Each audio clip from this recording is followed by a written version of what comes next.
আৰু ষ্টেজত বহি থকা সম্মানিত জনাব চাহেব আৰু চামিয়ানৰ তলত বহি থকা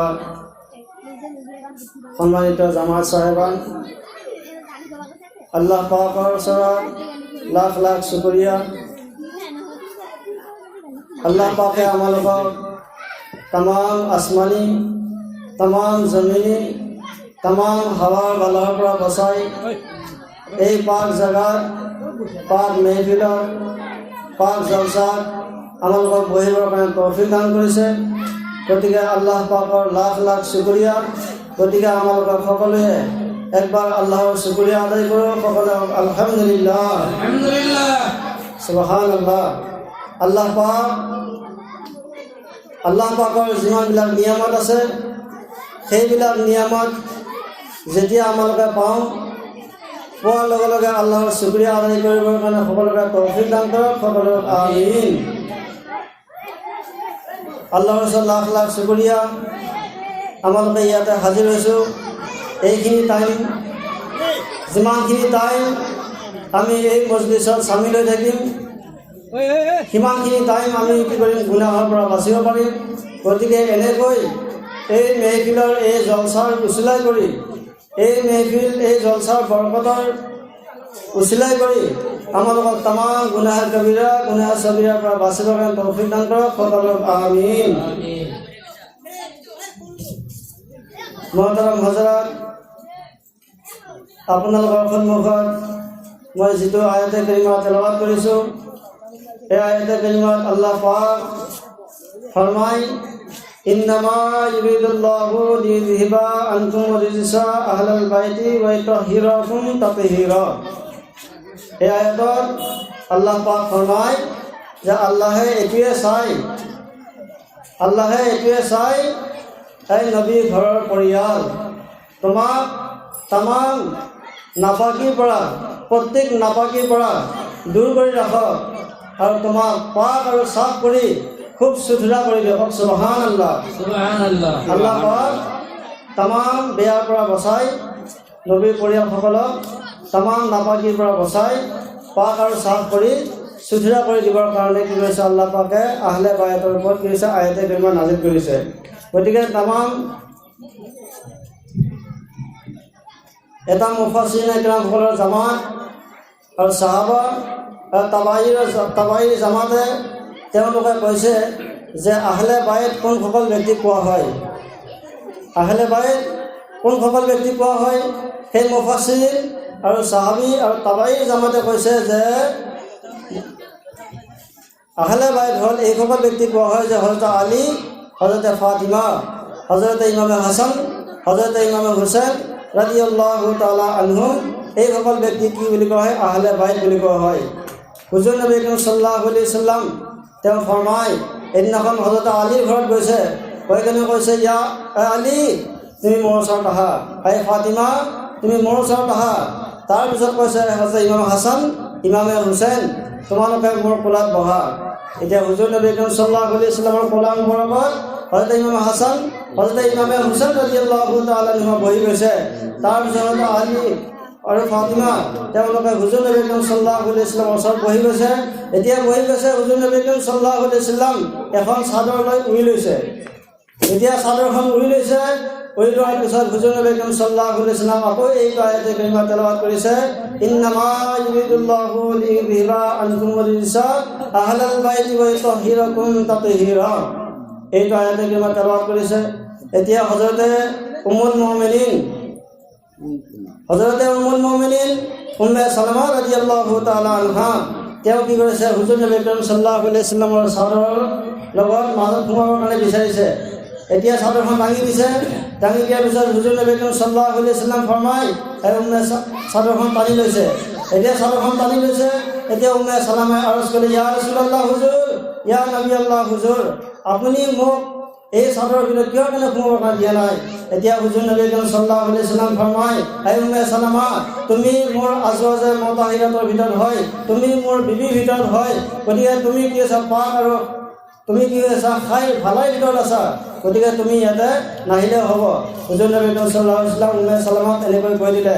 হযরত আনাস রাদিয়াল্লাহু তাআলা আনহু তেওঁ রাওয়ায়াত করেছে হুজুর নবী করিম সাল্লাল্লাহু আলাইহি ওয়াসাল্লাম যেদিন এই আয়াতে কারিমা নাযিল হল ইন্নামা ইউরিদুল্লাহু লিইয়ুযহিবা আনকুম রিজসা আহলাল বাইতি ওয়া ইউতাহহিরাকুম তাতহীরা এটা এই আয়াতে কারিমা নাযিল হওয়ার লগে লগে হুজুর নবী করিম সাল্লাল্লাহু আলাইহি ওয়াসাল্লাম ফজর নামাজ পঢ়িবৰ কাৰণে হযৰত ফাতিমাৰ ঘৰৰ ওচৰলৈ মানে যেতিয়া যায় এতিয়া তেওঁ এটা শব্দ কয় ফাতিমাৰ ঘৰ যেতিয়া পায় এতিয়া এইটো শব্দ কয় আসসালাতু আহলুল বাইত আসসালাতু আহলুল বাইত আয় আহলুল বাইত তোমালোকে নামাজ পঢ়া সুবহানাল্লাহ হুজুৰ নবী কৰিম সাল্লাল্লাহু আলাইহি ওয়াসাল্লাম যেতিয়া ফজৰ নামাজ পঢ়িবৰ কাৰণে ফাতিমাৰ ঘৰৰ ওচৰলৈ যায় এতিয়া এইটো কথা কৈ দিয়ে তাৰপিছত হুজুৰ নবী কৰিম সাল্লাল্লাহু আলাইহি ওয়াসাল্লাম আকৌ এইটো আয়াতে কাৰিমা তেলাওয়াত কৰে ইন্নামা ইউৰিদুল্লাহু লিইয়ুযহিবা আনকুম ৰিজসা আহলাল বাইতি ওয়া ইউতাহহিৰাকুম তাতহীৰা এইটো আয়াতে কাৰিমা তেওঁ আকৌ তেলাওয়াত কৰে হযরত আবু সাঈদ খুদরি রাদিয়াল্লাহু তাআলা আনহু তেওঁ রাওয়ায়াত করেছে হুজুর নবী করিম সাল্লাল্লাহু আলাইহি ওয়াসাল্লাম ফরমায় যে এইটো আয়াতে কারিমা নাযিল হওয়ার লগে লগে হুজুর মুহাম্মদুর রাসূলুল্লাহ সাল্লাল্লাহু তাআলা আলাইহি ওয়াসাল্লাম ফজর নামাজ পঢ়িবৰ কাৰণে এই ফাতিমাৰ ঘৰৰ ওচৰলৈ 40 দিন লাগাতাৰ 40 দিন মছজিদত নামাজ পঢ়িবৰ কাৰণে গৈ আছে এতিয়া তেওঁ ফজৰ নামাজ পঢ়িবৰ কাৰণে গৈ থাকে এতিয়া ফাতিমাৰ ঘৰটো যেতিয়া আহি পায় এতিয়া হয়তো ফাতিমাৰ ঘৰত ঘুমাই কেনে হয়তো ফাতিমাৰ দৰজাৰ ওচৰত হুজুৰ মুহাম্মদুৰ ৰাসূলুল্লাহ সাল্লাল্লাহু তাআলা আলাইহি ওয়াসাল্লাম ফরমায় আসসালামু আলাইকুম ইয়া আহলুল বাইত আসসালাতু রাহিমাকুমুল্লাহ হুজুর মুহাম্মদুর রাসূলুল্লাহ সাল্লাল্লাহু তাআলা আলাইহি ওয়াসাল্লাম এনেকৈ কিবা সালাম কৰে আয় মোৰ আহলে বাইত আল্লাহৰ তোমাৰ ওপৰত কি হওক সালাম হওক আল্লাহৰ তোমাৰ কি হওক বৰকত হওক আল্লাহৰ তোমালোকৰ ওপৰত কি ৰহমত হওক এতিয়া বুলি কয় হুজুৰ নবী কৰিম সাল্লাল্লাহু আলাইহি ওয়াসাল্লাম ফৰমায় তোমালোকে নামাজ পঢ়া আৰু আল্লাহ পাক তোমালোকক কি কৰিব বহুত ৰহম কৰিব সুবহানাল্লাহ এতিয়া হুজুৰ নবী কৰিম সাল্লাল্লাহু আলাইহি ওয়াসাল্লাম এনেকৈ কি কৰিছে আহলে বাইতক সালাম দি নামাজৰ কাৰণে হুকুম কৰিছিলে আৰু হুজুৰ নবী কৰিম সাল্লাল্লাহু আলাইহি ওয়াসাল্লাম আহলে বাইতসকলৰ ওপৰত বহুত মহব্বত কৰিছিলে হুজুৰ সৰকাৰে মদিনা সাল্লাল্লাহু তাআলা আলাইহি ওয়াসাল্লাম হযৰত ইমাম হাসান হযৰত ইমাম হুসাইন ৰাদিয়াল্লাহু তাআলা আনহুম এনেকৈ মহব্বত কৰিছিলে এদিনাখন হুজুৰ সৰকাৰে মদিনা সাল্লাল্লাহু তাআলা আলাইহি ওয়াসাল্লাম তেওঁ হযৰত ইমাম হাসান হযৰত ইমাম হুসাইন ৰাদিয়াল্লাহু তাআলা আনহুম আমাৰ লগত মহব্বত কৰিবৰ কাৰণে হুকুম কৰিছে গতিকে আল্লাহ পাক আমাক হযৰত ইমাম হাসান ইমাম হুসাইন ৰাদিয়াল্লাহু তাআলা আনহুৰ লগত বেছি বেছি মহব্বত কৰিব তৌফিক দান কৰক আল্লাহুম্মা সাল্লি আলা সাইয়্যিদিনা শাফি'িনা মাওলানা ওয়া আলা আলি সাইয়্যিদিনা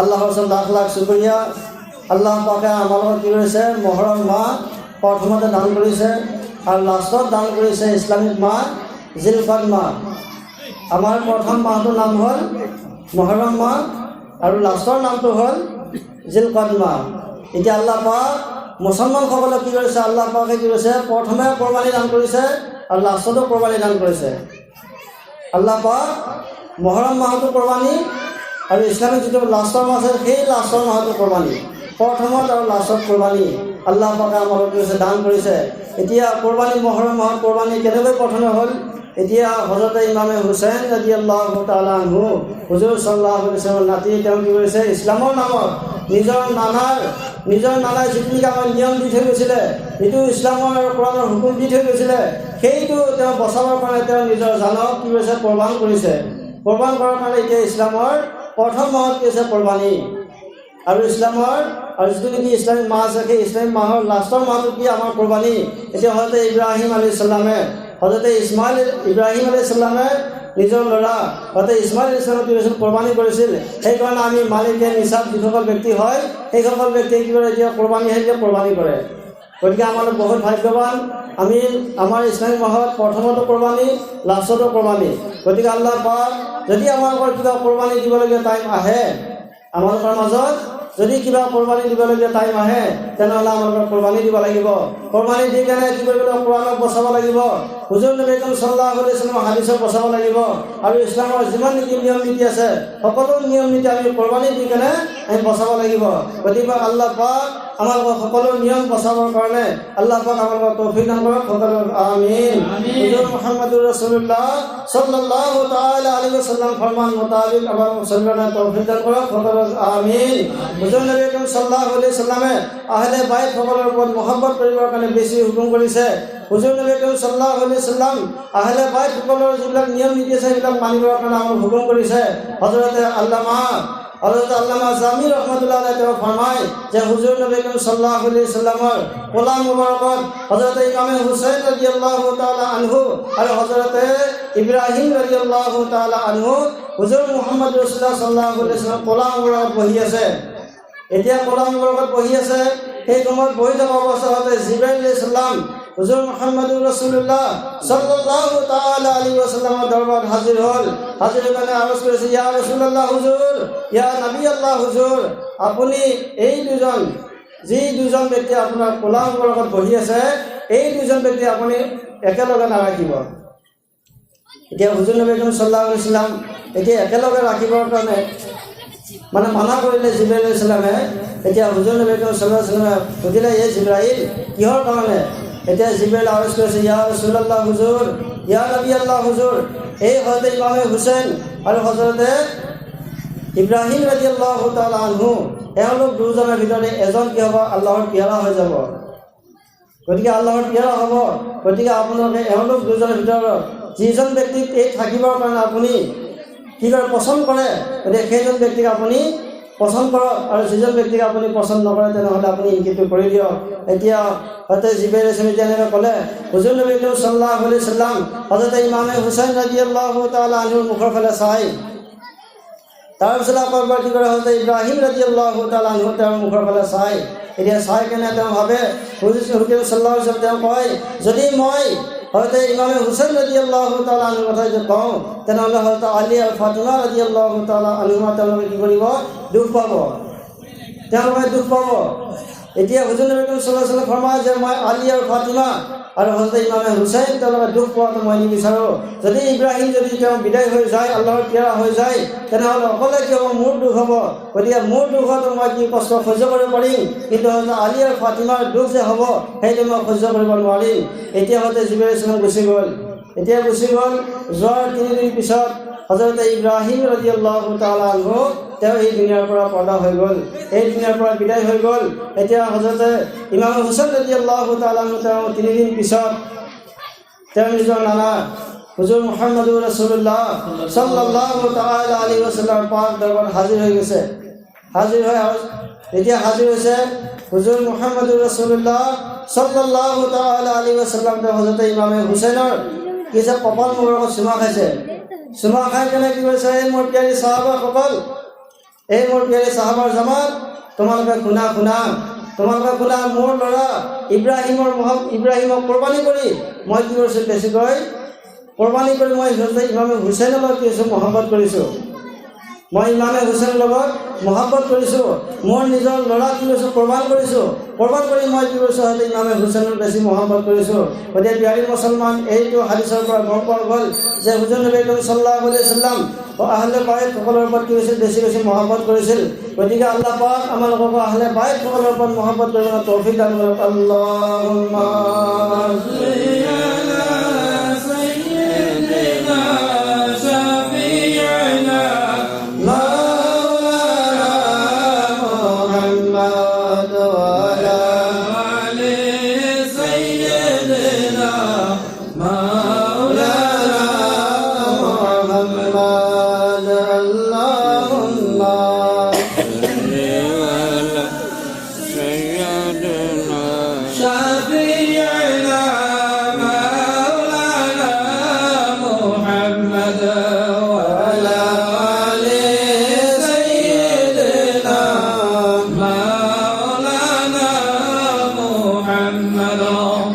হযৰত জাবিৰ ৰাদিয়াল্লাহু তাআলা আনহু তেওঁ ৰওয়ায়াত কৰেছে, হুজুৰ মুহাম্মদুৰ ৰাসূলুল্লাহ সাল্লাল্লাহু আলাইহি ওয়াসাল্লাম ফৰমায় কৈছে তেওঁ ফৰমাই যে মই এই মোৰ প্যাৰী সাহাবীসকল মই তোমালোকৰ মাজত দুটা বস্তু এৰি দিলোঁ তোমালোকৰ মাজত মই দুটা বস্তু এৰি দিলোঁ যদি তোমালোকে সেই দুটা বস্তু যদি মজবুতি হিচাপে ধৰি ৰাখে যদি মজবুতি হিচাপে যদি তোমালোকে সেইটো পালন কৰি ৰাখে তেনেহ'লে তোমালোকক কোনো ব্যক্তিয়ে ইছলামৰ কোনো দুশ্মনে তোমালোকক গুমৰাহ কৰিব নোৱাৰে এতিয়া সাহাবায়ে কিৰামসকলে আৰজ কৰিলে ইয়া ৰাছূলুল্লাহ হুজুৰ ইয়া নবী আল্লাহ হুজুৰ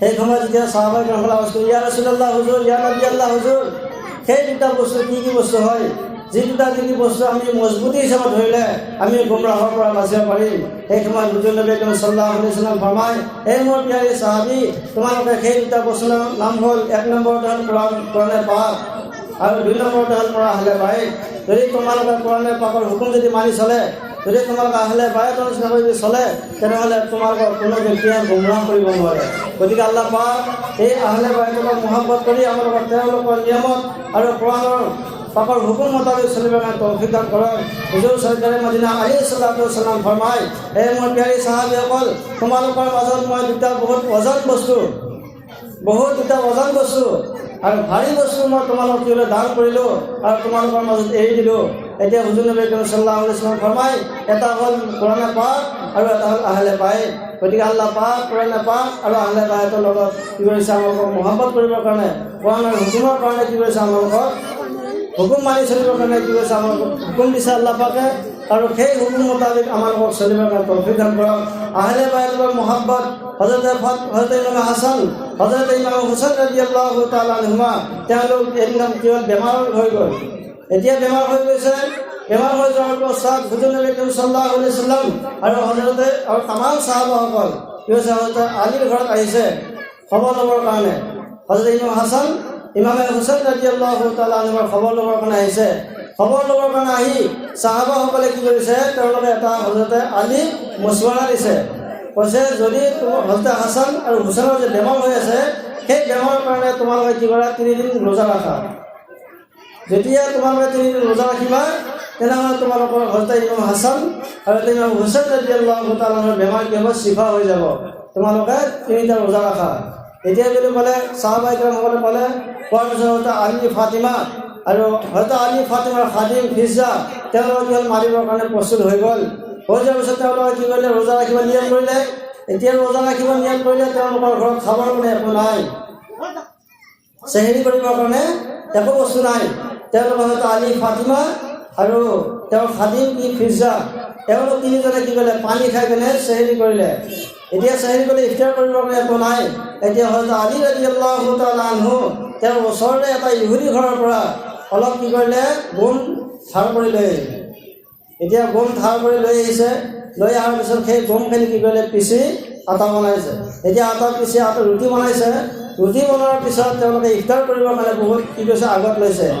এতিয়া আগত লৈছে আগত লোৱাৰ পিছত এজন মিস্কিন গৰীব আহি কেনে কি হৈছে দৰজাত খটখটাই দিছে কৈছে আহলে বাইত এই হুজুৰ নবী সাল্লাল্লাহু আলাইহি ওয়াসাল্লামৰ পৰিয়াল মই মিস্কিন হওঁ গৰীব হওঁ ফকিৰ হওঁ গতিকে মোক খাবৰ কাৰণে কিবা দি মই বহুত দিনৰ পৰা ভোকত আছোঁ এতিয়া বুলি ক'লে কোৱাৰ পিছত হযৰত আলী ৰাদিয়াল্লাহু তাআলা আনহু সেই যিখিনি থালিত ৰুটি আছিল সেইখিনি কি কৰিলে সেই মিস্কিনজনক গৰীবজনক দান কৰি দিলে আৰু দান কৰি তেওঁলোকে গোটেই পানীৰে ইফতাৰ কৰিলে এনেকৈ প্ৰথম দিন গুচি গ'ল আৰু দ্বিতীয় দিনাখন যেতিয়া তেওঁলোকে ৰোজা ৰাখিছে এতিয়া আকৌ ইফতাৰ কৰাৰ কাৰণে আকৌ সেই যি অলপ আটা বাচিছিল সেইখিনি তেওঁলোকে আকৌ ৰুটি বনাইছে ৰুটি বনাই যেতিয়া আকৌ আগত লৈছে তেওঁলোকে ইফতাৰ কৰিবৰ কাৰণে আগত লওঁতে আকৌ এজনী এতিম ব্যক্তি যাৰ নেকি মা বাবা কোনো নাই এতিম ব্যক্তি আহি দৰজাত খটখটাই দিছে খটখটাই দি পেলাই কৈছে এই ৰসুল সাল্লাল্লাহু আলাইহি ওয়াসাল্লামৰ পৰিয়াল আহলে বাইত মোৰ বহুত ভোকত আছোঁ আৰু মই এতিম হওঁ মোৰ মা বাবা কোনো নাই গতিকে মোক খাবৰ কাৰণে আপুনি কিবা অলপ দি দিয়ক এতিয়া হয়তো আলী ৰাদিয়াল্লাহু তাআলা আনহু এইখিনি আকৌ ৰুটি যিখিনি আগত লৈ ইফতাৰ কৰিবলৈ লৈ আছিল সেইখিনি কি কৰিলে তেওঁলোকক দি দিলে সেইজন ব্যক্তিক দি দিলে দিয়াৰ পিছত হয়তো আলী ৰাদিয়াল্লাহু তাআলা আনহু কি কৰিলে পানীৰে ইফতাৰ কৰি ল'লে এতিয়া পানী ইফতাৰ কৰি তেওঁ কি কৰিলে, সেই গৰীবক সেই এতিমজনক কি কৰিলে, ৰুটি দান কৰিলে। তৃতীয় দিন এতিয়া ৰোজা ৰাখিবৰ কাৰণে টাইম আহি গ'ল, এতিয়া চেহেৰিৰ কাৰণে নাই, আকৌ তেওঁ পানী খাই চেহেৰি কৰিছে। চেহেৰি টাইম এতিয়া গুচি গ'ল, যাই লাষ্টত কি হৈছে, ইফতাৰৰ টাইম আহিছে, যিখিনি ৰুটি আটা বাচি আছিল সেইখিনি ৰুটি বনাই আকৌ তৃতীয় দিনা কি হৈছে, বঢ়িয়া আগত লৈছে। হযৰত আলী, ফাতিমা আৰু ফিজা তিনিজনে বঢ়িয়াকৈ আগত যেতিয়া লৈছে, লোৱাৰ পিছত তেওঁলোকে কি হৈছে, আকৌ এজন ব্যক্তিয়ে কাইদি জেলখানাত থকা ব্যক্তি কেইজন আহি আকৌ দৰজা খটখটাই দিছে। কৈছে, আই আহলে বাইতৰ পৰিয়াল, এই হুজুৰ মুহাম্মদুৰ ৰাছুলুল্লাহ সাল্লাল্লাহু আলাইহি ওয়াসাল্লামৰ পৰিয়াল, মই কাইদিখানাৰ পৰা ওলাই আহিছোঁ, মই জেলখানাৰ পৰা ওলাই আহিছোঁ, বহুত দিনৰ পৰা লঘানত আছোঁ, ভোকত আছোঁ, গতিকে মোক খাবৰ কাৰণে অলপ কিবা অলপ দিয়ক। এতিয়া এইবুলি ক'লে, কোৱাৰ পিছত হযৰত আলী ৰাদিয়াল্লাহু তাআলা আনহু তেওঁ দিলে সেইখিনি ৰুটি উঠাই কেনে দি দিলে। দিয়াৰ পিছতে আল্লাহ পাক বহুত খুশি হৈ গ'ল। খুশি হৈ আহলে বাইতসকলৰ কাৰণে আল্লাহ কোৰআন কাৰিমৰ আয়াত নাজিল কৰিলে। কৈছে, আই আহলে বাইত, তোমালোকে কি কৈছে, নিজে নাখাই হ'লেও তোমালোকে এতিমক আৰু মিস্কিনক আৰু কাইদখানাৰ পৰা ওলাই অহা ব্যক্তি তোমালোকে কৈছে খানা খুলি খুৱাইছা, গতিকে মই তোমালোকৰ ওপৰত বহুত খুচি হৈছোঁ। আৰু তোমালোকে যে সেইটো খানা খুৱাইছা, খানা খোৱাৰ বদলা, খানা খোৱাৰ সলনি তোমালোকে কোনো জাজা আৰু মজুৰি বিচৰা নাই, গতিকে মই তোমালোকৰ ওপৰত বহুত খুচি হৈছোঁ। গতিকে জ্ঞানী মুছলমান এনেকুৱা হৈ গৈছে, আহলে বাইতসকলে নিজে নাখাই হ'লেও তেওঁলোকে কৈছে আনক খুৱাইছিল। গতিকে এইটো তৰিকা আহলে বাইতৰ তৰিকা। যদি এইটো তৰিকা এতিয়া আমি আঁকোৱালি লওঁ, তেনেহ'লে কি হ'ব, আমি গুমৰাহৰ পৰা বাচিব পৰা যাব। গতিকে আল্লাহ পাক আমালোকক আহলে বাইতৰ নিয়মত চলি তোমালোকক বাচিবৰ কাৰণে তৌফিক দান কৰক। আল্লাহুম্মা সাল্লি